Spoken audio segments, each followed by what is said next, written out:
Havia duas figuras no templo de Apolo. Um homem e uma mulher. Era noite de lua nova. A mulher estava deitada de lado, pouco visível sob a luz fraca das estrelas. O homem permaneceu de pé, encarando-a. Ela gemeu em dor. "Chame-o", o homem disse, a voz fria. Ela gemeu novamente. "Chame Fulgo. Chame-o aqui. Grite, implore que ele venha salvá-la." Não havia uma gota de piedade na voz do homem, apenas hostilidade e sede de sangue, calcificadas em uma crueldade sombria.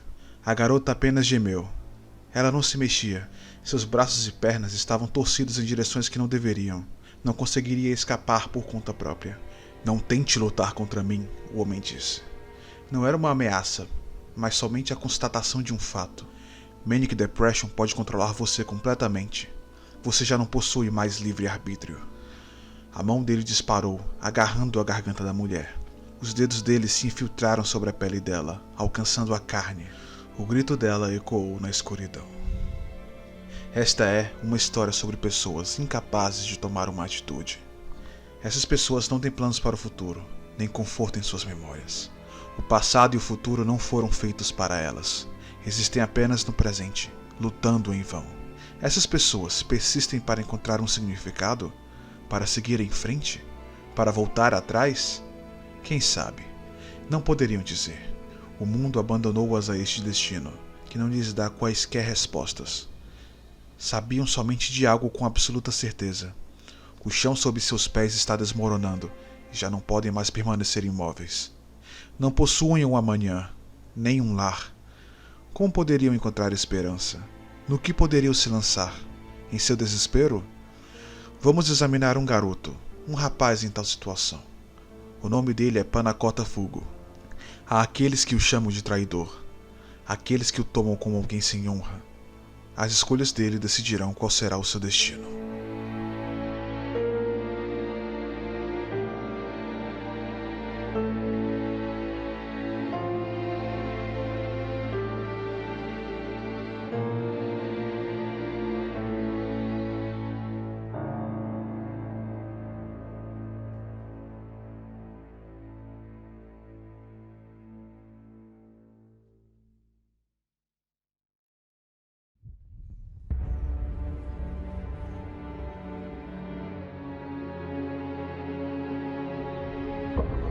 Milão, Itália.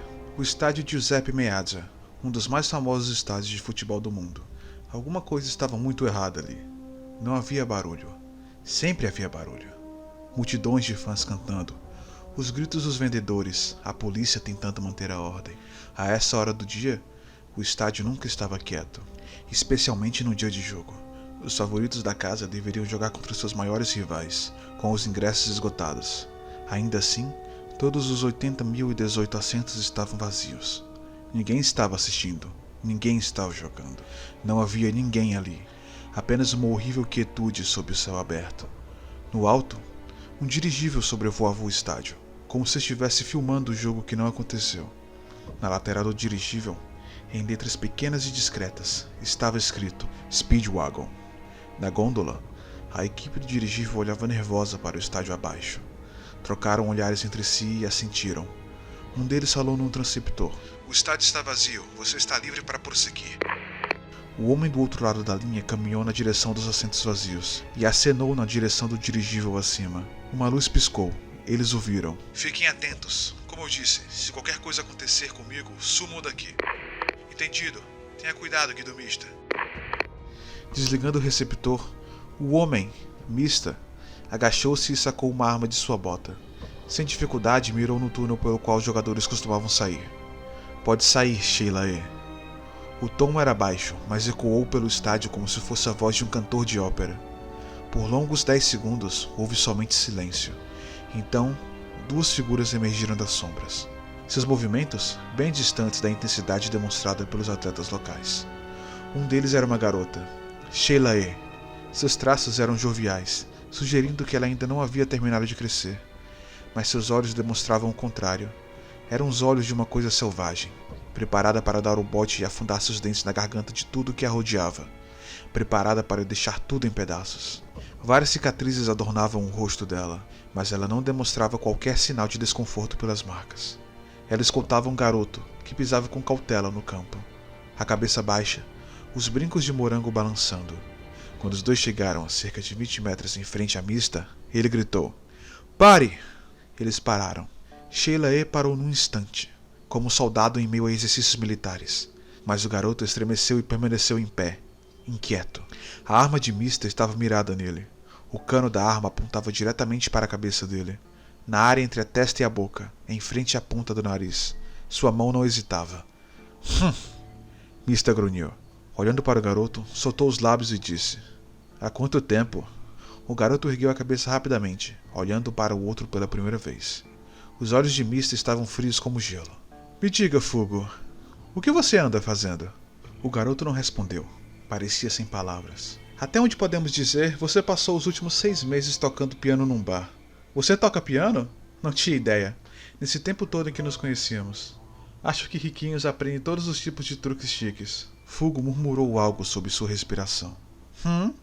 Mista disse, sem deixar aquilo passar. "O que você disse? Se você tem algo a dizer, desembucha." Fugo torceu os lábios para um lado. "Não é nada." Ele rangiu. "Era algo." Ele logo rejeitou a implicação de Mista. Mista ergueu uma sobrancelha, mas deixou passar. "Certo. Então me diga. Você tem algo para me falar? Algo que queira saber? Irei responder o que posso." Fugo permaneceu em silêncio por um longo tempo. Então se decidiu. Ele realmente está morto? Havia luto verdadeiro em seus olhos. Quando viu aquilo, Mista franziu a testa e lançou um olhar sobre Sheila E. "Sheila E, cubra suas orelhas." Ela assentiu rapidamente e enfiou os dedos nos ouvidos, com tanta força que era incrível como não sangraram. Selou todo o som. A obediência dela era de um nível patológico. Mista não parecia preocupada. Ele fitou Fugo novamente e disse: "Você ouviu sobre a morte de Bucciolati, então?" Toda a cor foi drenada do rosto de Fugo. Seu corpo começou a tremer e seus dentes batiam uns contra os outros. Era como se ele tivesse sido jogado subitamente em uma nevasca. "Naranja e Abakio morreram também. Você se lembra do que disse? Você não está olhando para a realidade. Não é possível viver apenas de ideais. Nós não conseguiremos viver fora da gangue." Fugo não respondeu. Fugo se lembrava daquelas palavras. Nunca as esqueceria. Afinal, aquelas palavras o levaram a abandonar o homem no qual apostara sua vida. Havia cometido um erro? Teria sido ele aquele que ignorara o que realmente estava acontecendo? Ele lutava contra aquela pergunta todos os dias desde então. E agora a resposta, ou ao menos parte dela, se apresentava diante dele. Uma das 5 pessoas que ele abandonou naquele dia. "Mista, isso... é verdade?" A voz dele tremia. A pergunta não fora particularmente específica, mas Mista sorriu francamente. "Ouvi os rumores, então." "O que você ouviu?" "Quê?" Fugo parou e olhou para Sheila E. Mista a fizera cobrir os ouvidos para que não pudesse ouvir a conversa deles. Tomou coragem para continuar falando. "O que ouvi foi que o chefe finalmente se revelou. E seu nome?" "Seu nome?" "Era Giorno Giovanna. Disseram que o chefe da Passione tinha apenas 16 anos, e sua idade era a razão pela qual manteve sua identidade em segredo. Mas traidores surgiram e tentaram descobrir quem ele era, o que levou uma garota inocente a se misturar nos negócios da máfia, e quase terminou numa guerra. Então ele não viu mais razão para continuar se escondendo, e por fim se revelou." "Sim, mas você sabe que isso é uma mentira. Você estava conosco pouco antes que tudo fosse por água abaixo." A arma de Mista permaneceu apontada para a cabeça de Fugo. "Você estava conosco antes que o Diavolo, o verdadeiro chefe, matasse Bucciolati e os outros." A garganta de Fugo estava seca, mas ele não se atreveu a engolir saliva. "Giorno entrou para a gangue especificamente para derrubar o chefe e tomar o poder. Bucciolati estava ajudando-o o tempo todo. Faz sentido, não é? Você não parece surpreso. No momento em que ele entrou no time, Giorno nunca foi um recruta normal. Nunca pareceu um novato, e Bucciolati sempre o tratou como um companheiro confiável, e não como um subordinado. Giorno insiste em dizer que eles eram parceiros em pé de igualdade, mas a verdade é, Bucciolati estava trabalhando para o Giorno. Ou pelo menos é assim que me parece. De qualquer modo, ele estava pronto para dar a sua vida pelo sonho de Giorno, e ele deu, e levou o Diavolo consigo. Giorno se moveu de modo rápido e eficiente, solidificando seu poder. Foi lindo de ver. Essa parte você ouviu, certo? Não estávamos exatamente escondendo." "Sim." O secreto príncipe gangster limpando a casa no submundo. Virou uma lenda urbana e dizem que você é o número 2 dele, mister. Uau! Essa parte tá errada. As pessoas apenas assumem que o braço direito é o atirador, mas o verdadeiro número 2 é o Polnareff. Eu sou o número 3. Pense nisso. Pegue o número 2 duas vezes e você tem 4. 4 é má sorte, e eu não vou chegar nem um pouco próximo disso. 3 é muito mais seguro. De alguma forma, a voz de Mister se suavizou um pouco. Polnareff? Esse é o nome francês. Você nunca o encontrou, e o nome dele não lhe fará bem algum. Você não descobrirá nada sobre ele. Tudo isso era claramente informação classificada. De novo, Fugo se perguntava o motivo pelo qual ele estava ali. Havia sido demais para ele. Matar o chefe e tomar o poder? Era loucura. Assim, ele deixou o time de Bucciolati. E então, na noite passada, Sheila E. o encontrou, enviada pela Passione reformada. Ele sabia que esse dia chegaria, mas não esperava isso. Eles têm mais poder do que o antigo chefe jamais poderia sonhar. 6 meses atrás, Passione era poderosa, ou tão poderosa quanto uma organização criminosa poderia ser. Eles possuíam conexões entre os empresários, nas forças militares, no governo, subornos e coação davam-lhes quase qualquer coisa que quisessem, mas não desse modo. Convocá-lo para um estádio da UEFA 5 estrelas, como o Giuseppe Meazza, significava deixar de lado dezenas de milhares de fãs ávidos e adiar um jogo, apesar dos contratos de transmissão com emissoras de todo o mundo. Isso demandava um poder acima do presidente, além do que a antiga Passione poderia sonhar, e o dirigível acima dele pertencia à Fundação Speedwagon, um dos mais famosos laboratórios de pesquisa do mundo, que não era propenso a conceder favores a criminosos. Fugo não tinha ideia como alguém poderia contatá-los, mas se eles estavam aqui para pesquisar algo, isso deveria ser... eu. Quem mais poderia ser? Fugo sentiu o olhar de Mister sobre si. Sheila E. encarava-o também. Fugo, o que você acha? Mister perguntou. Você se considera um traidor? Você abandonou Bucciolati sem qualquer consideração, numa hora de necessidade? A culpa te deixa dormir? Tenho que admitir. Talvez você estivesse certo. Quero dizer, Bucciolati chutou o balde. Você não foi conosco, então sobreviveu. Eu só sobrevivi porque sou um cara legal super sortudo que nasceu sob uma estrela abençoada. Mas você não tinha isso para se apoiar. Você nunca conseguiria. Você não teria chance de sobreviver à luta insana entre Diavolo e Giorno. Você foi esperto o suficiente para ver isso. Sempre foi. O ponto é, nós estamos quites. O problema é agora. O que você quer fazer? Quando Fugo não disse nada, Mister fez um movimento de retirar os dedos de dentro dos ouvidos. Sheila E. imitou-o com um audível estalo e permaneceu atenta, pronta para lutar a qualquer segundo. Fugo, Mister disse, a voz baixa. Mostre seu stand. Os olhos de Sheila E. pareciam ainda mais como adagas. O rosto de Fugo atingiu um novo nível de palidez. Mostre o Purple Haze. Fugo rangeu os dentes, mas obedeceu. O corpo de Fugo pareceu se borrar, e então se duplicar, como uma miragem. E então, seu duplo deu um passo para a frente. Era como se o espírito dele tivesse se libertado da carne, caminhando por vontade própria, uma parte de sua personalidade que assumia uma forma. Este era seu stand. Algo remendado, mais um zumbi do que homem, olhos arregalados e injetados de sangue. Ele o chamava de Purple Haze. Um outro aspecto de Fugo, um poder em si próprio, um dos mais temíveis do mundo. Purple Haze batia os dentes de modo irritado, saliva escorrendo pelo seu queixo. Fugo odiava olhar para ele. Era arrepiante, arrepiante demais. Mas Mister não hesitou ante a visão. Então, Fugo, ele disse com calma, mantendo sua mira firme. Você sabe por que nós os chamamos num lugar assim cheio de luz, não sabe? Fugo não disse nada. Fugo, seu stand é perigoso demais. O vírus assassino que o Purple Haze espalha apodrece qualquer coisa que infecte. Eles derretem até a morte. Não há como se defender disso. Não há como controlar o que infecta. Indiscriminado. Perverso. O mal encarnado. Fugo permaneceu em silêncio. Mas sei que seu vírus não gosta de luz. Sei que o alcance é de apenas 5 metros. Você sabe que eu sei. Eu sei. Bem, aqui neste lugar a essa distância com esse tempo, seu Purple Haze não tem chance alguma contra meu Pistols. A arma que Mister segurava era um revólver comum, carregada com balas comuns, mas Fugo conseguia enxergar os pequenos seres flutuando no ar entre eles, como desagradáveis fadinhas.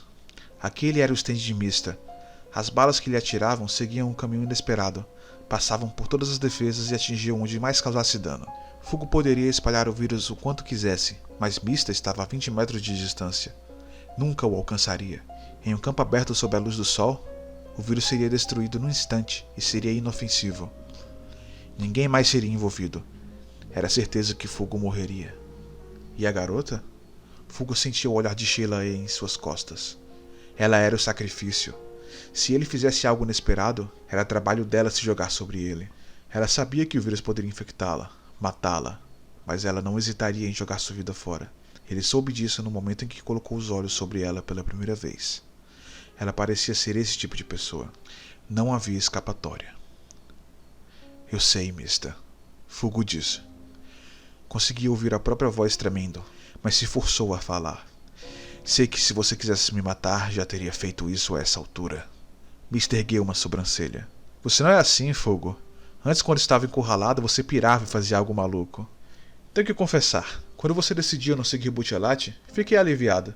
Se você surtasse no momento errado, espalharia o vírus por todo lado e nós todos iríamos morrer. Isso seria idiota, não acha? Ele estava insultando Fugo. Isso estava claro. Mas o que também estava claro, ele está fazendo isso de propósito, tentando me provocar.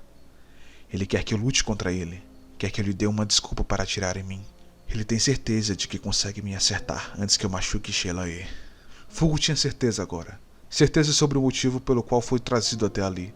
Respirou profundamente e disse: Não por todo lugar. Não consigo espalhar o vírus por todo lugar. Apenas 6 vezes. Existem apenas 6 cápsulas de vírus nas mãos do Purple Haze. Posso atacar apenas 6 vezes por dia. Você sabe disso. Mista estreitou os olhos. Fugo soava calmo. Então irei perguntar novamente, Fugo. No que você está pensando nesse instante? Eu nunca traí a Passione. Traí, Mista? Entendo. Mista contraiu os lábios e então suspirou.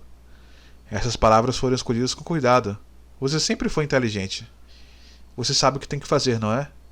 Como você pode provar sua lealdade ao Giorno? Provar? Para provar que você não é nosso inimigo, vá matar alguém que é. E se você não conseguir, nós iremos matá-lo. Não havia nada falso em sua voz. Não era uma ameaça vazia ou uma falsa bravata. Era simplesmente a verdade. Uma ordem. Uma entrega com autoridade. 6 meses atrás, quando ambos eram apenas soldados de baixo escalão, Mista nunca teria soado tão intimidante. Ele crescera. O abismo entre eles era imenso. Os dentes de fogo ameaçaram bater entre si novamente, mas ele se forçou a permanecer impassível. Sentia-se como um sapo diante do olhar de uma cobra, mas ao menos ele ganhara uma suspensão de punição. De novo. Isso deveria ser um alívio. Entretanto, Fugo se sentia extremamente perdido. A amargura borbulhava dentro de si, e tudo o que ele poderia fazer era mantê-la ali. Era uma bilha espinhosa que queimava como fogo, mas ao mesmo tempo era terrivelmente gelada. Purple Haze subitamente começou a ganir. O som despertou a atenção de Fugo. Chega! Disse Mista franzindo o rosto. Mande-o embora. Fugo permitiu que seu assistente voltasse para seu interior. Atrás dele, Sheila E bufou. Você não consegue manter sua própria coisa quieta? Você não tem autocontrole nenhum? Fugo não poderia argumentar contra isso. Não comecem a brigar, Mista disse. Vocês irão trabalhar juntos. Fugo piscou. Nós vamos? Não somente vocês dois. Vocês terão ajuda. Esses não são caras que você consegue derrubar sozinho. Caras? Seu alvo é um homem, mas ele tem um time o protegendo. Se você não tiver um time, você não vai ganhar. Simples. Mista capturou o olhar de Fugo e não desviou os olhos. A expressão dele disse tudo o que Fugo precisava saber. O alvo era perigoso. Um arrepio correu por sua espinha. Se ele tem um time, então... Mista assentiu. Restos da antiga Passione. O time de narcóticos.